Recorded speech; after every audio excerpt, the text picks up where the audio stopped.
नमस्ते दोस्तों। आपके अपने पसंदीदा चैनल यात्रा पदचिन्ह में आपका बहुत बहुत स्वागत है। आज हम एक ऐसे देश की यात्रा पर निकलने वाले हैं जो अपने आप में एक पूरी दुनिया समेटे हुए है। इतिहास, संस्कृति, आधुनिकता और कई अनसुलझे रहस्यों से भरा ये देश है, चीन। तो चलिए, बिना किसी देरी के यात्रा पदचिन्ह के साथ इस रोमांचक सफर की शुरुआत करते हैं और जानते हैं चीन से जुड़ी कुछ बेहद दिलचस्प बातें। एशिया की सबसे बड़ी शक्ति चीन पूर्वी एशिया में स्थित है और क्षेत्रफल के हिसाब से दुनिया का चौथा सबसे बड़ा देश है। इसकी जमीनी सीमाएं इस ग्रह पर सबसे लंबी हैं, जो 14 देशों को छूती हैं। अपने मुख्य क्षेत्र के अलावा चीन 2 विशेष प्रशासनिक क्षेत्रों हांगकांग और मकाओ को भी नियंत्रित करता है, जिनमें से प्रत्येक की अपनी कानूनी व्यवस्था, मुद्रा और पासपोर्ट हैं। इस अनूठी व्यवस्था को एक देश दो प्रणाली, वन कंट्री टू सिस्टम्स के रूप में जाना जाता है, जो दुनिया में अपने प्रकार की एकमात्र व्यवस्था है। इस देश में तिब्बती पठार, शुष्क गोबी रेगिस्तान, उपजाऊ उत्तरी चीन के मैदान से लेकर उपोष्णकटिबंधीय दक्षिण पूर्वी तट तक परिदृश्यों की एक विस्तृत विविधता है। चीन यांग्जी नदी एशिया की सबसे लंबी नदी के साथ साथ कई गुफाओं, बड़ी मीठे पानी की झीलों और राजसी कास्ट पहाड़ों का घर है, जिन्हें यूनेस्को द्वारा प्राकृतिक आश्चर्यों के रूप में मान्यता प्राप्त है। इस देश को किसी के लिए भी एक यात्रा स्वर्ग कहा जा सकता है, क्योंकि यह एक लघु पृथ्वी, मिनीचर अर्थ की तरह है, जहां दुनिया के लगभग सभी प्रकार के प्राकृतिक दृश्य मौजूद हैं। इसके विविध भूभाग के कारण चीन के कई क्षेत्रों में अद्वितीय पारिस्थितिकी तंत्र इकोसिस्टम्स हैं, जो इसे ब्राजील और कोलंबिया के बाद दुनिया में सबसे अधिक जैव विविधता वाले शीर्ष 3 देशों में से एक बनाते हैं।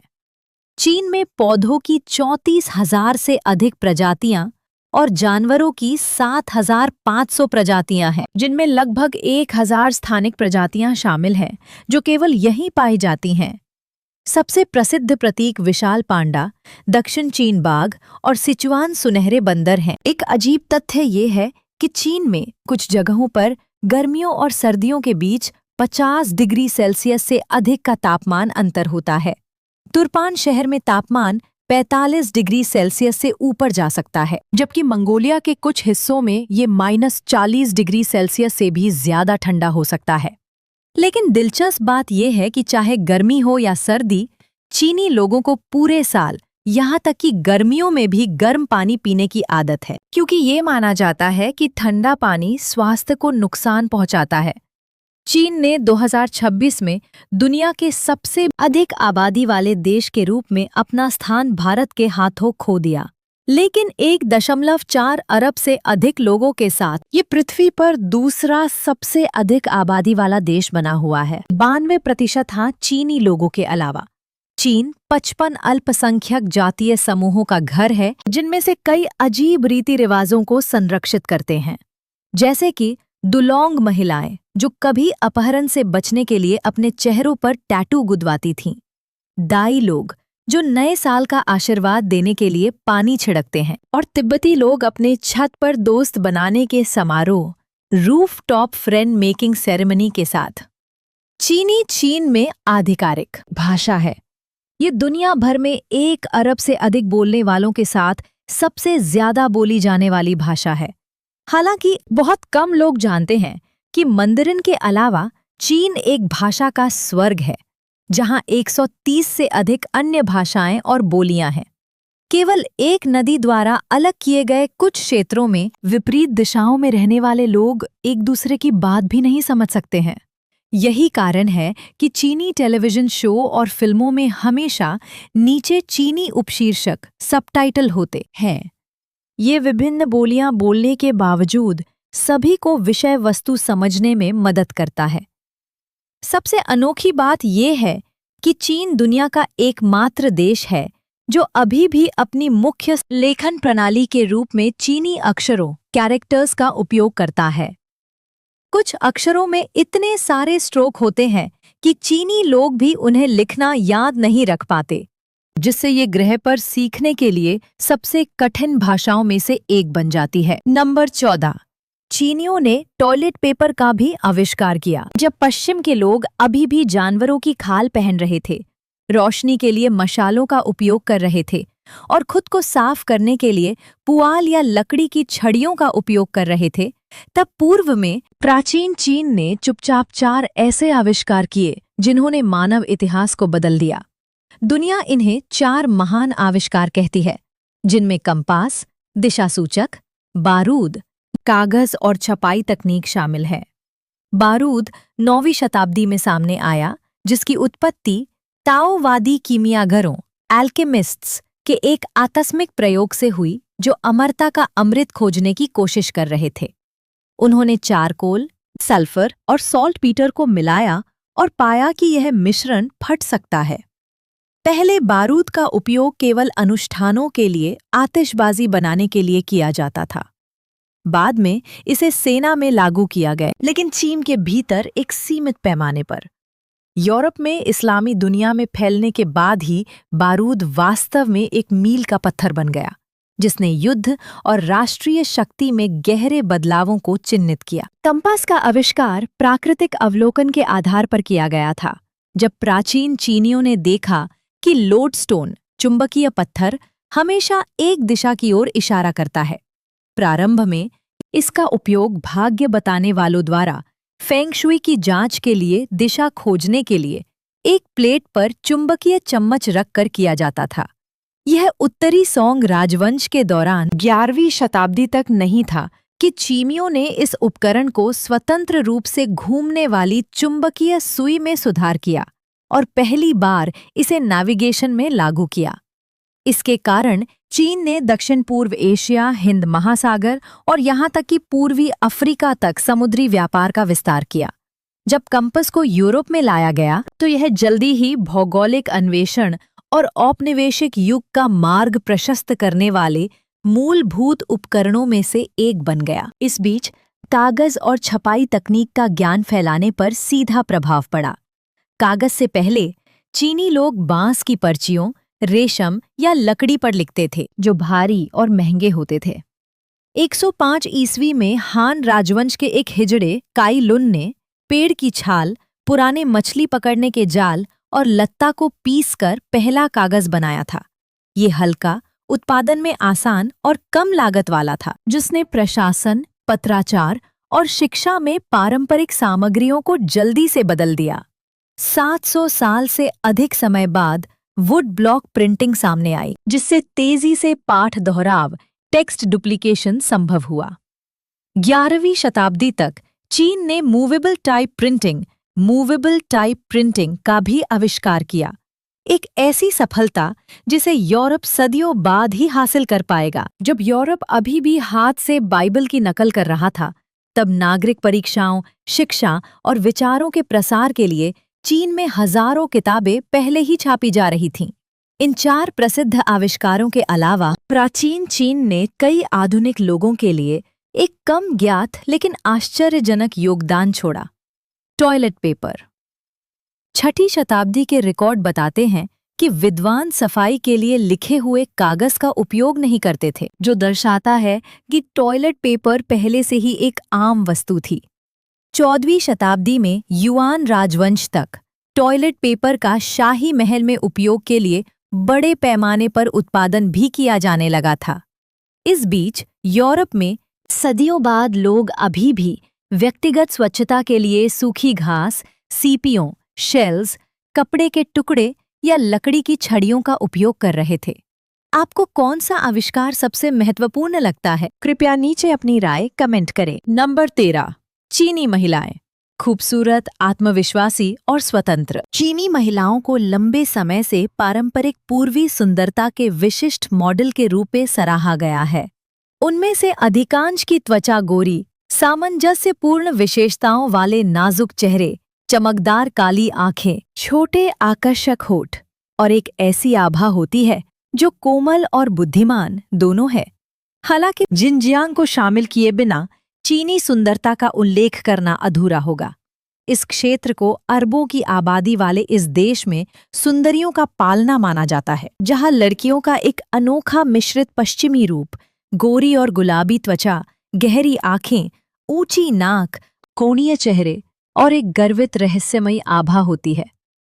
ये मिश्रण चीनी महिलाओं का एक विविध और मनोरम सौंदर्य मानचित्र बनाता है। अंतर जिनजियांग की महिलाओं की सुंदरता को पहले से कहीं अधिक आकर्षक और अविस्मरणीय बनाता है।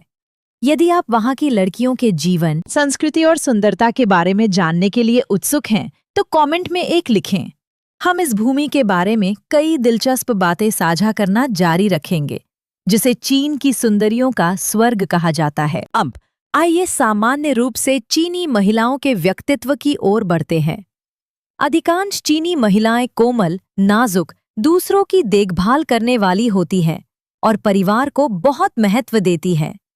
लेकिन बड़े शहरों में अधिक से अधिक युवा महिलाएं मजबूत, स्वतंत्र बन रही हैं, सक्रिय रूप से अपनी राय व्यक्त कर रही हैं और खुद को चुनौती देने से नहीं डरती हैं। वे आमतौर पर संचार में कुशल होती हैं और हमेशा कोमलता को निर्णायकता के साथ संतुलित करती हैं। ये बात चीनी महिलाओं को मिलनसार और विशिष्ट रूप से रहस्यमय दोनों बनाती है। प्यार और डेटिंग में चीनी महिलाएं अभी भी पूर्वी एशिया के विशिष्ट विवेकपूर्ण और कोमल गुणों को बनाए रखती हैं। वे दोनों पक्षों के लिए शिष्टता, विचारशीलता और सम्मान को महत्व देती हैं। पहली मुलाकात में ज्यादातर महिलाएं उम्मीद करती हैं कि पुरुष भुगतान करेगा, लेकिन अक्सर स्वतंत्रता दिखाने के लिए धीरे से बिल को बांटने का सुझाव देती हैं।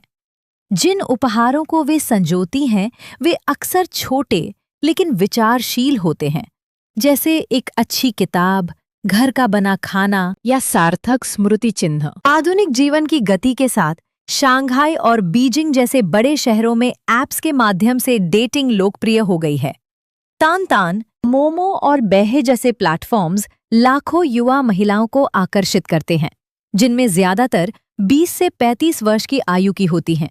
इन ऐप्स का उपयोग करते समय चीनी महिलाएं सावधान रहती हैं, जो गंभीरता, शिक्षा और दूसरे पक्ष के सम्मान को प्राथमिकता देती हैं। अनाड़ी या जल्दबाजी के व्यवहार को आमतौर पर अच्छा नहीं माना जाता है। कई लोग ऐप्स का उपयोग न केवल प्यार पाने के लिए करते हैं, बल्कि सामाजिक नेटवर्क का विस्तार करने, दोस्त बनाने और संस्कृतियों का आदान प्रदान करने के तरीके के रूप में भी करते हैं। यद्यपि चीनी समाज अधिक खुला हो रहा है, कई युवा महिलाओं को अभी भी 30 साल से पहले शादी करने के दबाव का सामना करना पड़ता है। जो लोग अविवाहित रहना या देर से शादी करना चुनती हैं, उन्हें अक्सर शेंगनू कहा जाता है, जिसका अर्थ है बची हुई महिलाएं। विशेष रूप से छुट्टियों के दौरान कई युवा महिलाओं को माता-पिता और रिश्तेदारों से शादी के बारे में सवालों का सामना करना पड़ता है। हालांकि अधिक से अधिक महिलाएं आत्मविश्वास से स्वतंत्र जीवन चुनती हैं, आत्मविकास और करियर को प्राथमिकता देती हैं और शादी को एक दायित्व नहीं बल्कि एक विकल्प के रूप में देखती हैं। अकेली महिलाओं की पीढ़ी धीरे धीरे आधुनिक चीनी महिलाओं के लिए स्वतंत्रता और स्वाधीनता का एक नया प्रतीक बन रही है। नंबर 12, मृत व्यक्ति से विवाह। तिब्बती पठार के कुछ सुदूर गांवों में कभी पति चुनने की एक ऐसी प्रथा मौजूद थी जो अपने समय से काफी आगे थी। परिवार के मानकों या दिल के आधार पर पति का चयन करने के बजाय लड़कियां खुद वास्तविकता का अनुभव करती थीं। वे गांव के कई पुरुषों के साथ सोती थीं। कुछ ने केवल 2 या 3 पुरुषों को चुना, लेकिन ऐसे भी मामले थे जहां उन्होंने दर्जनों पुरुषों को आजमाया। हर बार के बाद लड़की बाद में विचार करने के लिए एक स्मृति के रूप में कंगन, दुपट्टा या व्यक्तिगत सामान जैसी एक छोटी सी वस्तु अपने पास रख लेती थी। पर्याप्त प्रयास करने के बाद वो उस पुरुष को चुनती थी जिसे वो सबसे स्वस्थ मानती थी, जिसकी प्रजनन क्षमता सबसे अच्छी थी और जो उसे सबसे सुरक्षित महसूस कराता था। एक ऐसे समय में जब चिकित्सा विकसित नहीं थी, ये शादी से पहले स्वास्थ्य का परीक्षण करने का एक बहुत ही व्यावहारिक तरीका था। कुछ प्राचीन दस्तावेज तो यहाँ तक कहते हैं कि इस पद्धति ने कबीले के भीतर वंशानुगत बीमारियों के जोखिम को काफी कम करने में मदद की। दक्षिण पश्चिम चीन में मोसुओ जातीय समूह अपने मात्र सत्तात्मक पारिवारिक मॉडल के लिए प्रसिद्ध है। मोसुओ महिलाओं को अपने प्रेमी चुनने, रिश्ते तय करने का अधिकार है और वे किसी कानूनी दायित्वों से बंधी नहीं हैं। प्रत्येक रिश्ता स्वतंत्र है। यदि वे किसी को पसंद करती हैं, तो वे उस पुरुष को रात में आने के लिए आमंत्रित करती है और वह सुबह चला जाता है। दोनों एक साथ नहीं रहते हैं, शादी नहीं करते हैं और बच्चों की परवरिश की जिम्मेदारियां साझा नहीं करते हैं। बच्चों को उनकी माँ के घर में पाला जाता है, जो दादी, मौसी और मामा की देखभाल में बड़े होते हैं। पुरुष मुख्य रूप से अपने मातृ परिवारों के साथ रहते हैं और अपने बच्चों की तुलना में अपने भतीजे भतीजियों की अधिक देखभाल करते हैं। मोसुओ समाज में प्यार और शादी पूरी तरह से अलग अलग अवधारणाएं हैं। यूनान प्रांत में ये लोगों का एक पारंपरिक त्योहार है, जो लोगों को अपने पूर्व प्रेमियों एक्स लवर्स के साथ सोने की अनुमति देता है। ये साल में एक बार आयोजित होने वाला और 3 दिनों तक चलने वाला रोज सांगलिन त्योहार है। ये एक विशेष अवसर है जब शादीशुदा लोगों को अपने पूर्व प्रेमियों से मिलने की अनुमति होती है। यदि दोनों के मन में अभी भी भावनाएं हैं, तो वे एक पूरी रात एक साथ बिता सकते हैं। हालांकि ये सुनने में संवेदनशील लगता है, ये त्योहार विश्वासघात या व्यभिचार को बढ़ावा नहीं देता है। इसका उद्देश्य लोगों को अतीत के अध्याय को वास्तव में बंद करने से पहले अधूरी भावनाओं का सामना करने का मौका देना है। चीन में कभी मौजूद एक विवाह प्रथा को मिंगहुन या मृतकों से विवाह कहा जाता है। लोक मान्यता में जो व्यक्ति अविवाहित मर जाता है, वो मृत्यु के बाद के जीवन में अकेला रहता है और उसकी आत्मा शांति पाने के लिए संघर्ष करती है। इसलिए नियति को पूरा करने के लिए कई परिवार उन बेटे या बेटियों के लिए विवाह समारोह आयोजित करते हैं जिनका निधन हो गया है। कभी-कभी इसका मतलब एक मृत व्यक्ति का दूसरे मृत व्यक्ति से विवाह करना या किसी मृत व्यक्ति का किसी जीवित व्यक्ति से विवाह करना होता है। यदि 2 लोगों की सगाई हो गई थी, लेकिन एक की मृत्यु से पहले उनकी शादी नहीं हुई थी, तो जीवित परिवार अभी भी वादा निभाने और मृत आत्मा को शांति से आराम करने में मदद करने के तरीके के रूप में शादी आयोजित कर सकता है। हालांकि सभी मिंगहुन समारोह सहमति से नहीं होते हैं। कुछ लोगों को अंधविश्वास के कारण जबरन शादी के लिए मजबूर किया गया या बिना पूर्व जानकारी के मृत व्यक्ति से शादी करने के लिए धोखा दिया गया। आपको कौन से रीति रिवाज ने सबसे ज्यादा चौंकाया? नीचे कमेंट करें और मुझे बताएं। नंबर 11, 3000 साल से अधिक पुरानी राजधानी। बीजिंग चीन की राजधानी है और एशिया के सबसे पुराने शहरों में से एक भी है। ये न केवल देश का राजनीतिक केंद्र है, बल्कि शिक्षा, अर्थव्यवस्था और परिवहन का भी एक केंद्र है। 2.1 करोड़ 21 मिलियन से अधिक निवासियों के साथ बीजिंग न केवल चीन के लिए महत्वपूर्ण है, बल्कि दुनिया भर में इसका महत्वपूर्ण प्रभाव है।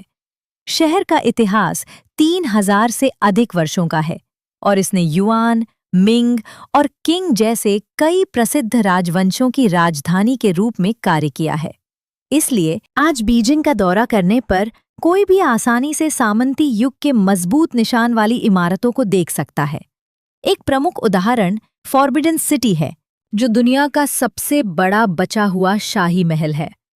ये स्थल अब एक ऐतिहासिक संग्रहालय है, जो हर साल लाखों पर्यटकों को आकर्षित करता है।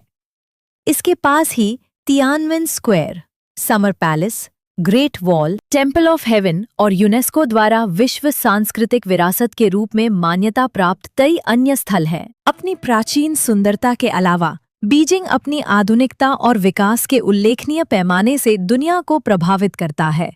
2026 तक शहर की जीडीपी 634 बिलियन अमेरिकी डॉलर से अधिक हो गई, जो मलेशिया, अर्जेंटीना या थाईलैंड जैसे देशों की कुल जीडीपी को पार कर गई। प्रति व्यक्ति औसत आय लगभग $30,000 प्रति वर्ष है, जो बीजिंग को दुनिया भर में उच्च जीवन स्तर वाले शहरों में रखती है। ये टिकटॉक की मूल कंपनी बाइटडांस के संस्थापक झांग यिमिंग सहित चीन में सबसे बड़ी संख्या में अरबपतियों का घर भी है।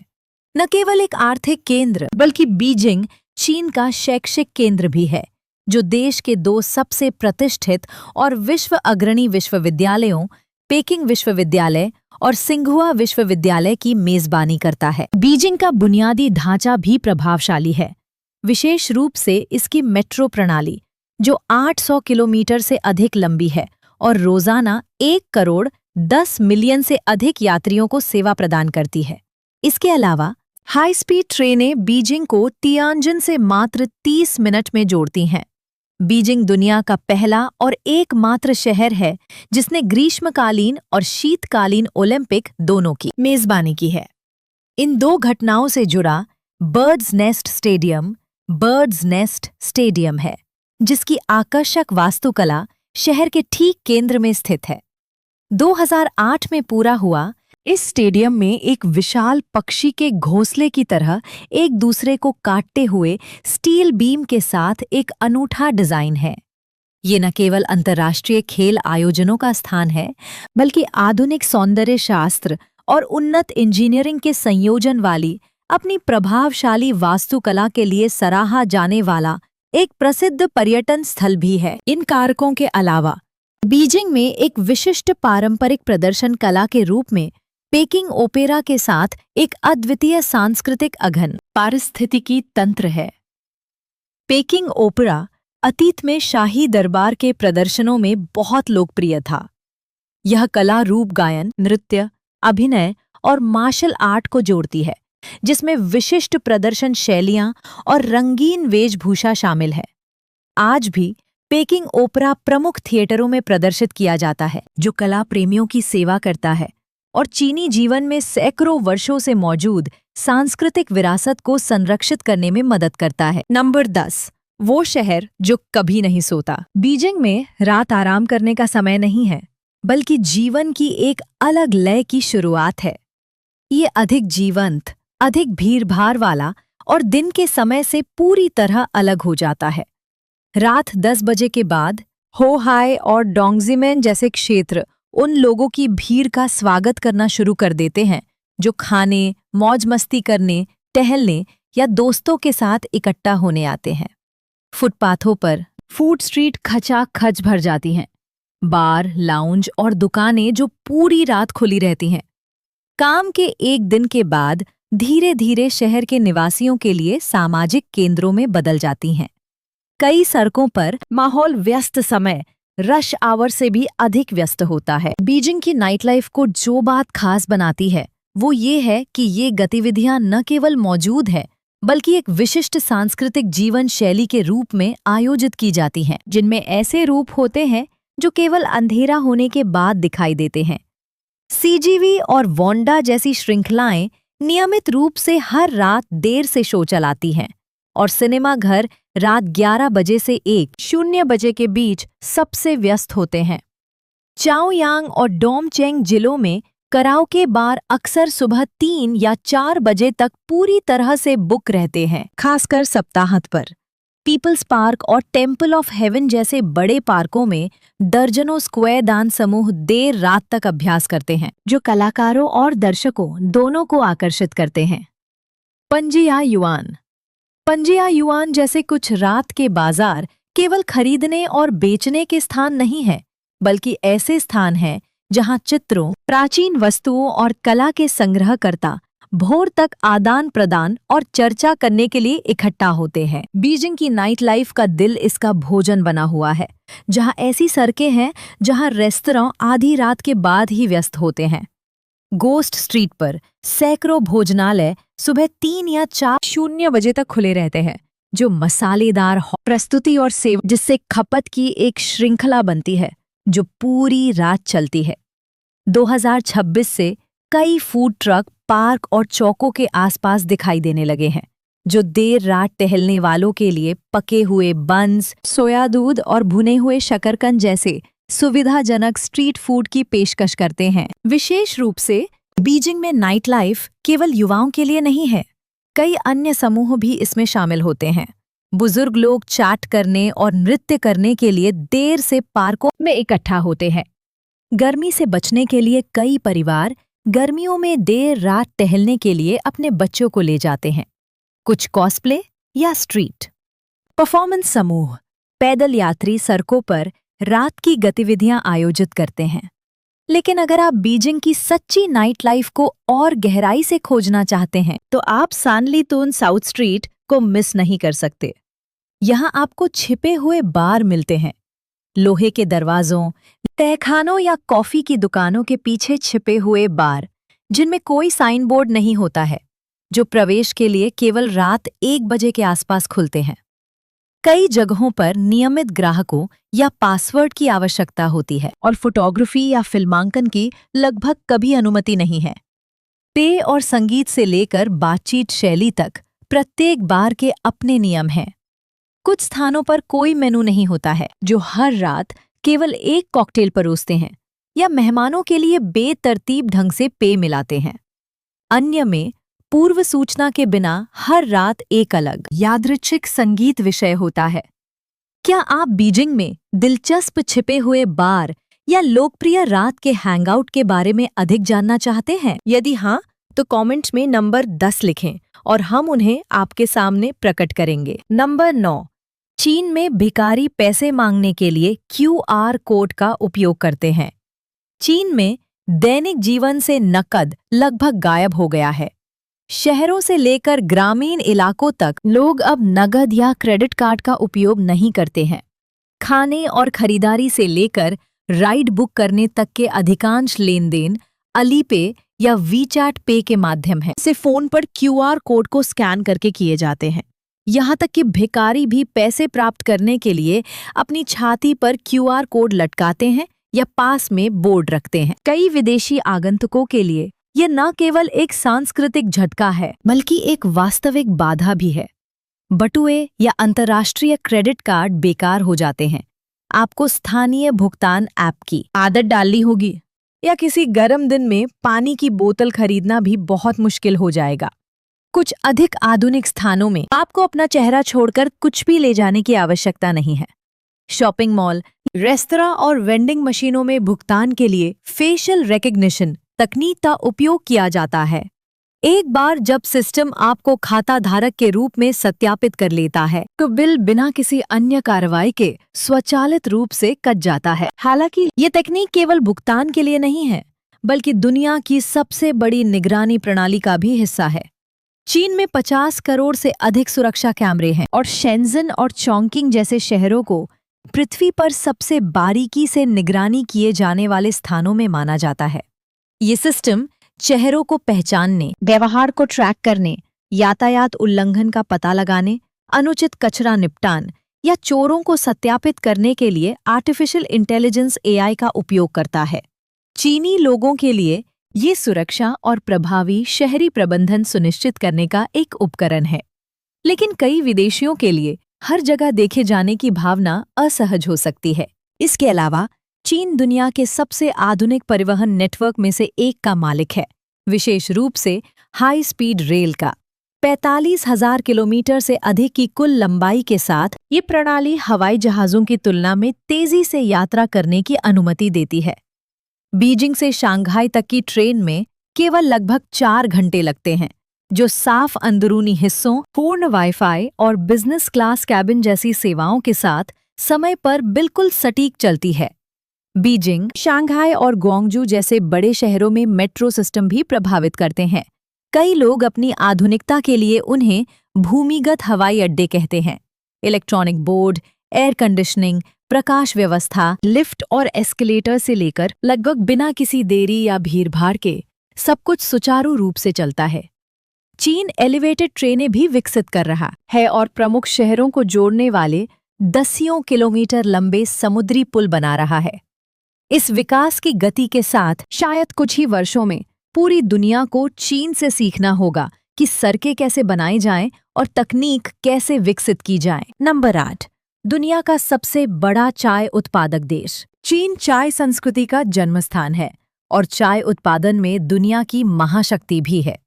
वैश्विक उत्पादन के 40% से अधिक के साथ चीन न केवल मात्रा में अग्रणी है, बल्कि ग्रह पर सबसे बड़ा चाय निर्यातक भी है, जो इन छोटी पत्तियों से सालाना अरबों अमेरिकी डॉलर कमाता है। अकेले 2026 में चाय उद्योग ने अर्थव्यवस्था में लगभग 320 बिलियन युआन का योगदान दिया, जो 40 बिलियन डॉलर से अधिक के बराबर है, जिससे लाखों ग्रामीण लोगों को रोजगार मिला। फुजियान, युन्नान, जेजियांग और हुनान जैसे प्रांत देश की चाय की राजधानियां हैं जो अधिकांश उत्पादन करते हैं और दुनिया भर में जाने जाने वाले प्रसिद्ध चाय ब्रांडों का घर हैं, विशेष रूप से फुजियान, जो न केवल सबसे बड़ा चाय उत्पादक क्षेत्र है बल्कि अपनी प्रीमियम ऊलोंग चाय के कारण निर्यात मूल्य में भी अग्रणी है। तो चीन को वैश्विक चाय उद्योग का राजा किस बात ने बनाया? इसका जवाब इसकी अनूठी प्राकृतिक परिस्थितियों में निहित है। चीन के कई हिस्सों में आर्द्र जलवायु, हल्का तापमान और साल भर धुंध भरा कोहरा रहता है। ये उत्तम चाय की कलियों के उत्पादन के लिए एक आदर्श वातावरण बनाता है। चाय के